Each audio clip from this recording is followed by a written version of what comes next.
Okay, so fun fact. If you take the word witch and if you replace the letter W with the letter B, you get an unfunny overused joke. True story. I don't have much to say here. This idea just kind of popped in my mind and I just ran with it, I guess. I don't need to tell you what a witch is. I'm not gonna waste your time. Magic lady, there you go. That's your explanation. All media allowed, one per franchise. This is just my opinion. People aren't gonna listen to that last part and will complain that I missed something. Yada yada yada yada. Now that just leaves one question. Why am I not making this video for Halloween? Like, isn't this like the perfect video idea for Halloween? Shut up, here's the list. I don't think I should come to a surprise that I had a lot of candidates for this list. There were so many characters that I wanted to include, and I had to make them hard cuts. And I even had to put at the bottom of the list a character that was, for the longest time, what I first thought of when I heard the word witch. So you're probably expecting this to be like some really big name character, and I'll be honest, they're not. Though you should know their name, or at the very least, you better. Ashley is a recurring character in the WarioWare series, a young witch who is followed around by her shape-shifting devil friend who works at a game studio, as most evil creatures do. I said before, Ashley is what I used to think of when I think of witches. I don't really know why, though. Like I like WarioWare and Ashley, but she's not that important to the point where I considered giving this spot to a lot of other Mario characters, like Vivian from Thousand Year Door, but she didn't really witch, so she didn't really make it. There's Cammy Koopa and Camilla Koopa. Heck, I even considered doing a joke entry with Witch Rosalina from the Mario Kart Tour game, but then I realized, maybe I should stop talking about Rosalina for a single video. Back to Ashley though, I think the main reason why she sticks with me is because, well, a lot of things. She's got a really unique design. It's very cute while still being witchy, and I like the detail of her hair changing colors when she's angry. They interpret a lot of classic witch stuff like magic and flying with brooms just by changing it to be a kid. And while that's been done before and since, I don't know, she was the first of the young witch kids I've seen, and that's why she stuck with me. She's lower just simply because I like the other 9 more. And she's pretty simple besides her small little quirks I mentioned before. Also, her song slaps. How have I not mentioned this before? This is objectively the best song in gaming. In fact, this is the new number 10. Number 10 isn't actually is her theme. My word is the law! Pokemon surprisingly doesn't have as many witches as you might think. There's never been a witch trainer or anything. There have, however, been 3 Pokemon that are based on witches. Hatterene is the most recent one, who I like, but not as much as most people. The most popular witch Pokemon is Braixen.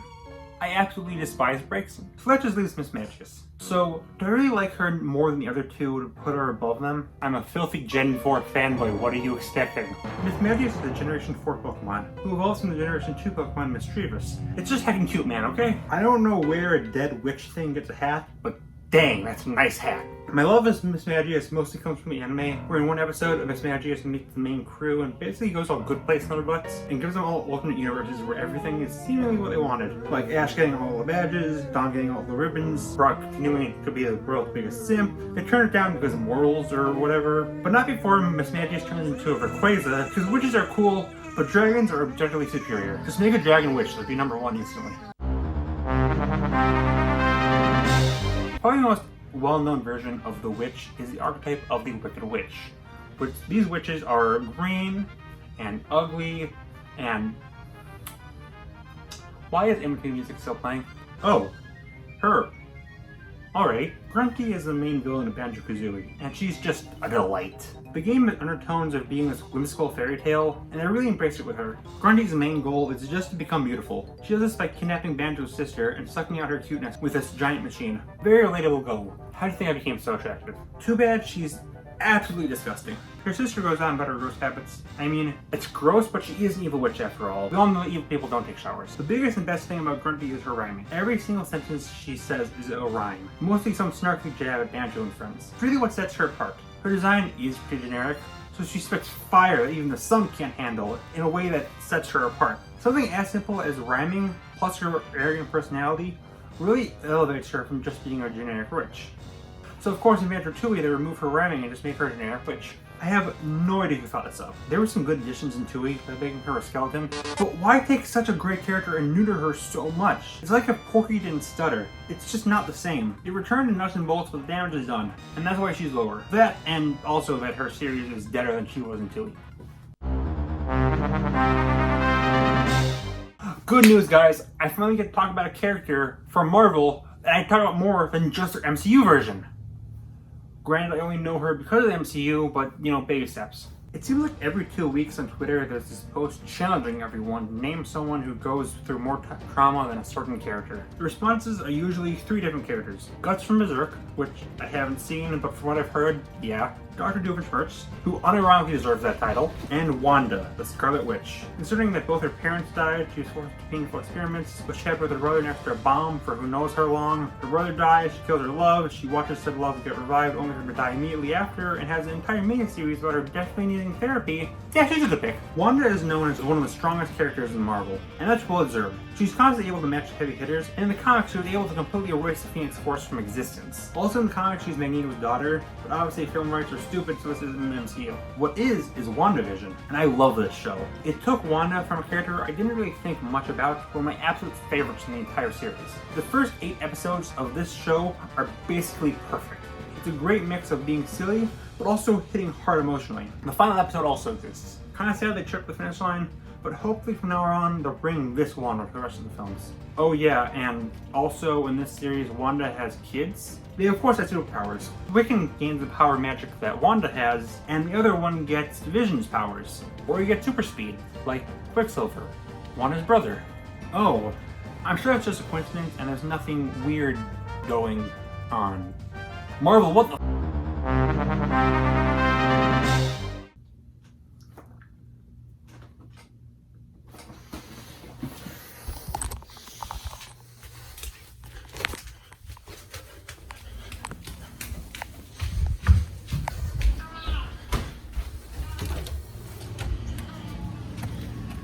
laugh. I talk about Grill pretty extensively in my video overanalyzing Kirby, so I'll keep this part brief. Grill is the final boss of the Japanese-only game Kirby Star Stacker, appearing out of nowhere as the final boss. Kirby games are known for having gods and eldritch beings as the final bosses, but Grill is hands down the most twisted of all. They are, brace yourself, a gamer. No wonder this filth never left Japan. Now you might have noticed I've been calling Grill they throughout this. That's because despite their appearance, their gender is actually unknown. As mentioned in the other video, they look feminine, but isn't featured with other female characters in the official media. It is also called the tomboy, so it's up in the air. What I didn't mention in that video is that Grill is actually food. Like literally, besides her name being literally Grill, they're designed after an onion, and Grill is always followed around by 3 assistants. Also onion babies called Salt, Pepper, and Sugar. Probably not the best idea to be based off of food when your main enemy use life as a buffet, you know? Is there even anything in here? Ah! I have an incredibly long list of things I want to talk about in this channel, and at the top of that list is Hilda. I don't really see people bring this show up, which is a shame, because it's possibly my favorite cartoon. It's to the point where I'm just going to kindly ask you all to immediately go on Netflix and please watch this, please, I beg of you. I'm not spoiling anything, but I want more people to talk about this show with. That's not what this video is about, though. It's about witches, and the show has those. It may or may not be the reason I wanted to do this video. A couple of characters could fit the spot, but I'm going to give it to Kaisa. In season 1, she was pretty minor. She appeared in a handful of episodes, but at least sticking to library she works at. In fact, in season 1, her name was just Librarian. It wasn't until season 2 where she became a main member of the cast. She always had her quirks, like when she just pops in, drops a book to solve the exact problem the game needs, and then leaves. But in season 2, it reveals that her main purpose of the library is to guard the hidden section of books at the library, which holds all the secrets of magic. And maybe where's Waldo? There's just one hang-up. She's a bit of a screw. She seems like your normal goth girl, but is revealed to actually be magical, which is actually pretty common now that I think about it. She's pretty inept at magic though, pretty bad at keeping a secret, pretty low in the totem pole of the witch hierarchy, and she's pretty. I may or may not have a crush on her. The answer is May. She's a new number 9 on this list. Thank you for coming. Please don't forget to tip your waitress spot! There's basically 3 different versions of witches. There's the classic wicked witch, the cute witch, and the hot witch. I've got a classic witch like Gruntilda, none of the hot witches because I'm not aggressively horny, and while I already have some representation for cute witches like Ashley, I think there's a better example of one, like Kiki's Delivery Service. I legit don't even think it's possible to hate this movie. It's just so hecking cute, and Kiki really ties it together. I mean, of course she does, she's the main character. The film is really just what the title says. Kiki going around delivering the mail. It's a FedEx movie we all wanted deep down. There's not really much here to say, really. Kiki as both a film and a character is one of those things that's just beautiful in its simplicity. I'm just gonna say go ahead and watch it if you somehow haven't. It's probably my favorite Ghibli film after Spirited Away. It's truly a gift. One day I'll stop making bad puns. Today is not that day. I was conflicted if I should give this spot to the Evil Queen, Maleficent, or Ursula. They're not from the same series, so I could include all three, but I do like variety, so I gotta pick just one of Disney villains. It's a hard choice. Evil Queen was the first, but she's only a witch when she takes a potion. Maleficent is called a witch by many, but she's actually a fairy, and Ursula is a cephalopod. So Ursula is the main villain of Little Mermaid. This film is a classic, but I gotta be honest, I'm a little mixed on it. Ariel and Eric are two of the blandest characters in cinema, to the point where I don't think it's an exaggeration to say that Eric's dog is a more fleshed out character. It's almost to the point where I want to say I dislike this film, but then I remember all the songs are bangers, the animation is great, Sebastian Flounder and Scuttle are a ton of fun, and of course, Ursula.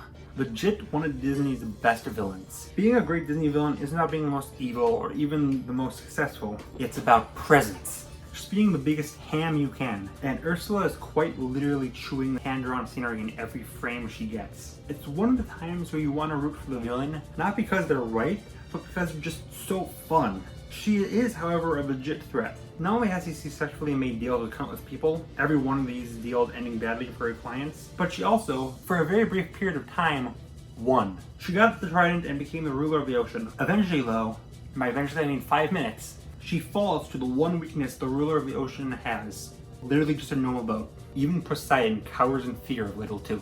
Also, poor unfortunate souls is basically tattooed to my brain at this point. Not even being stabbed by a boat can save me from it.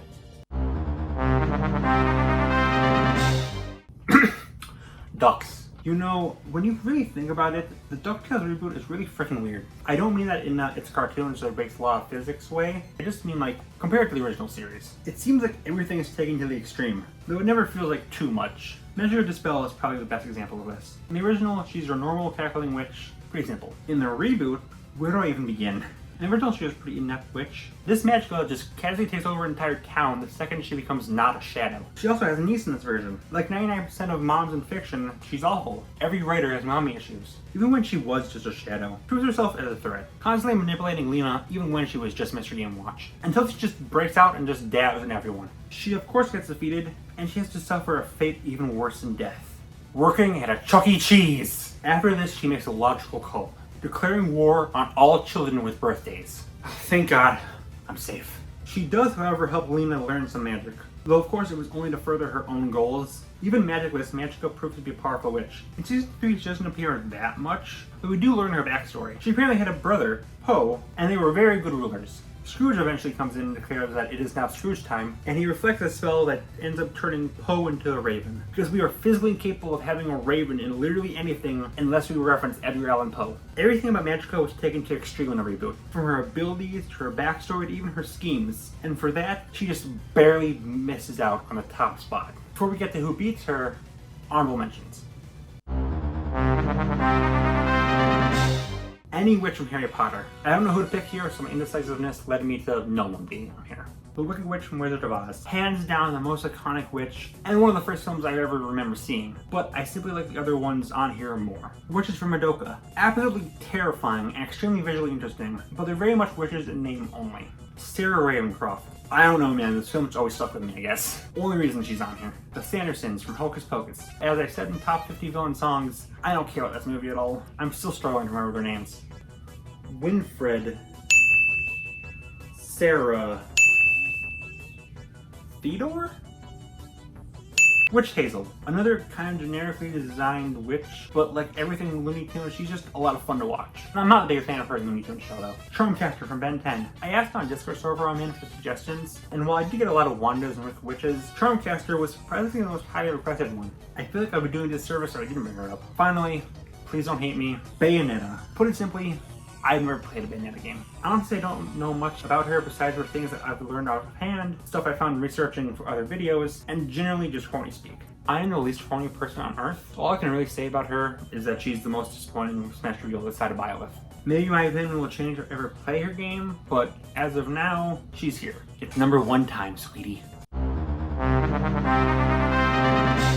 Witches are older than most people can even think of. So you really have to do something special to make yourself stand out. Obviously these 9 found a way, but most of these are older. It's hard to find a way to make something super recent but still stand out. But somehow, my number 1 found a way. Oh, and you might be wondering why I'm not on screen, and the reason is actually quite embarrassing. Turns out that throughout this entire video, I didn't realize my Disney bias was showing. Thank freaking God I finally get a chance to talk about the Owl House. I absolutely love this show. It's got its weird hiccups, yes, it's definitely not perfect. But it's super fun while still having heart. It's also one of the very few series I can think of that uses the term witch for both male and female characters. So I have a lot of options here. When it comes to this show, who the best character is one of the most debated things about it. I'm not sure why when King exists, but whatever. As for witches, there's the main character Luz, the fan favorite Amity, the main villain Sans Undertale, and of course, Ida.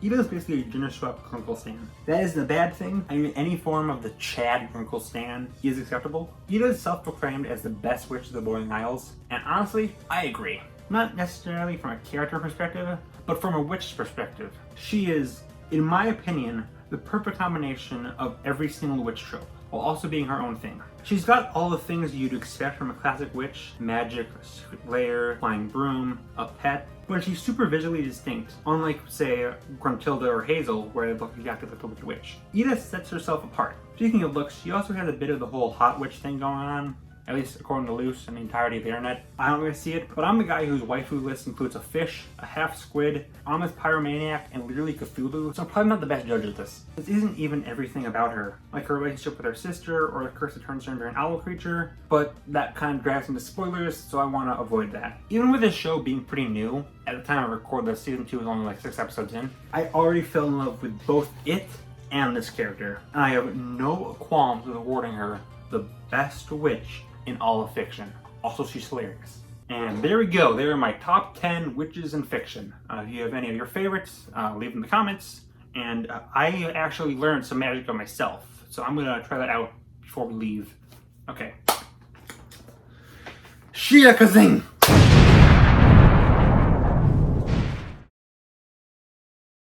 I don't get out much.